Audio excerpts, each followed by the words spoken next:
Hey everyone watching this video, my name's Morgan Johnson. I'm 19 and I'm married. Well, it's better to say I have a husband. I never really thought I'd ever have a husband. Yes, not some other man, but myself. Sounds crazy, I know, but according to the documents, things are actually like this. Do you want to know what happened? When I tell this story to people, I know they all assume I either lost a bet or just had a good time in Las Vegas, but none of these options are true.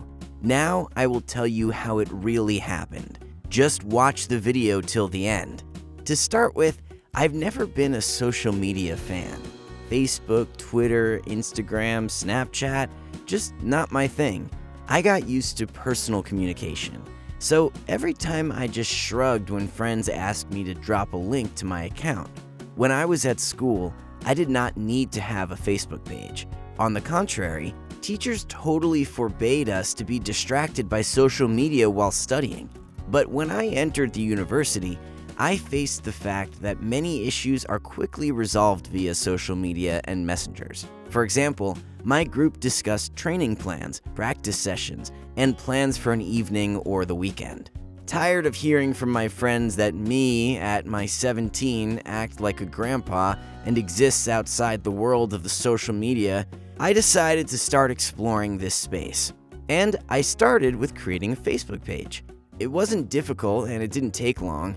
I filled out the minimum information, first name, last name, city, date of birth. I didn't like being photographed, so I used an image of a funny dog as the profile photo.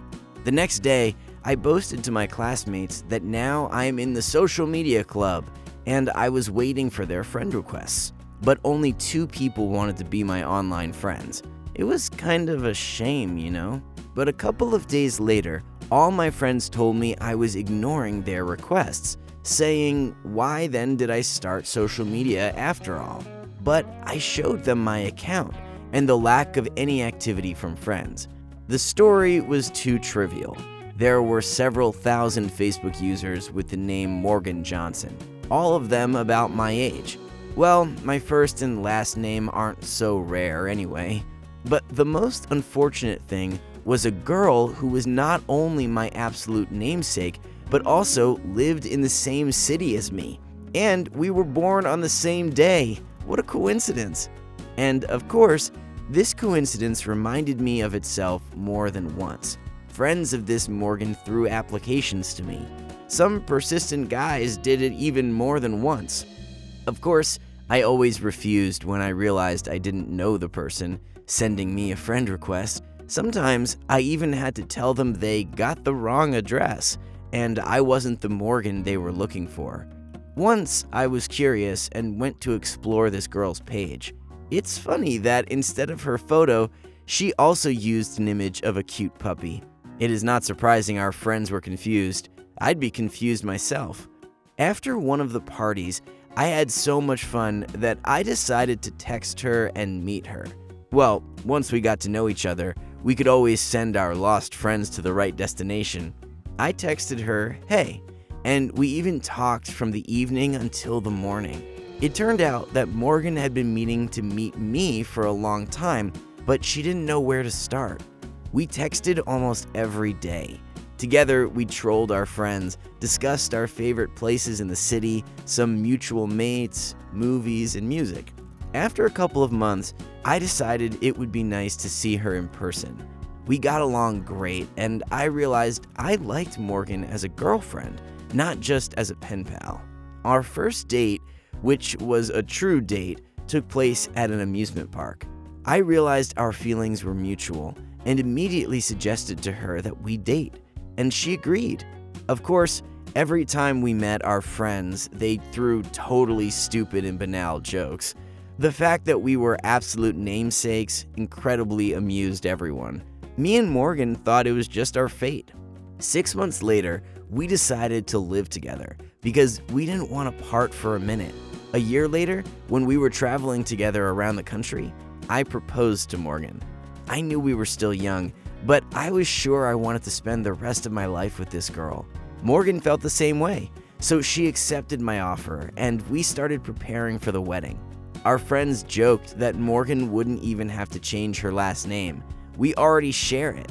The whole marriage procedure in the United States takes place in several stages. First of all, we had to get a marriage license, which gave us the right to conduct a marriage ceremony within 60 days from the date of the license being obtained.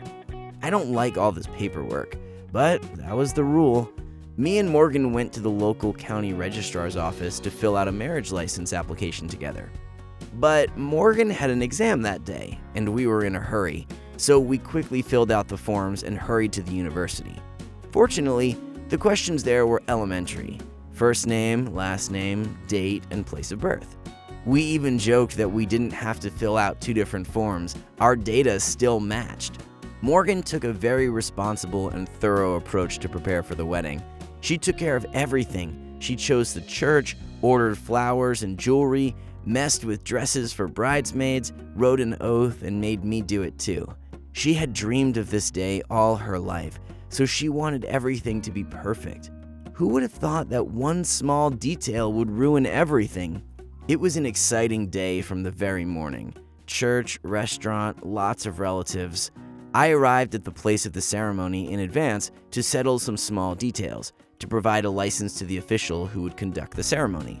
And so it was just half an hour before the start when a representative of the church came up to me and said he could not officially register our marriage because there was an error in the document. An error? But how can this be? It turned out one small letter was to blame. The fact is that the employees of the district registrar either mixed up our questionnaires or did not pay attention to the fact that we were absolute namesakes. In the lines where the names of the future spouses are indicated, it was written Mr. Morgan Johnson and Mr. Morgan Johnson. So in their opinion, I was planning to marry myself, or what? I told the church representative this was just a misunderstanding, and we would definitely get a new license with the correct data. But he stood his ground. He would not conduct the ceremony with a document containing such an error. I didn't know how to tell this to Morgan. I imagined how much she would be upset because preparing for the wedding took her a lot of time and effort. And then one unfortunate mistake and the wedding will be screwed up. Surprisingly, the solution was suggested by the church employee himself. It was necessary to make today's event official, and he had an idea. He said that the state does not prohibit same-sex marriage. So today, according to the papers, I can sort of marry myself. Then get a divorce, get the right license, and then officially register the marriage with Morgan. The ceremony could be held that day, like a pure formality, since everything was ready. But we will not receive an official document confirming we were husband and wife after the marriage. It sounded rather dubious, but I'd rather divorce myself later than upset my fiancé right now. I decided I would find the right words for Morgan tomorrow. In the end, this is what happened. We had a beautiful ceremony, said our vows, had fun until night, and in the morning, I had to tell Morgan I was officially married to myself at the moment, and she has yet to become my wife. I spent a long time explaining all this trouble with the documents, but in the end, we both gave up and decided this situation should be taken in a joking way.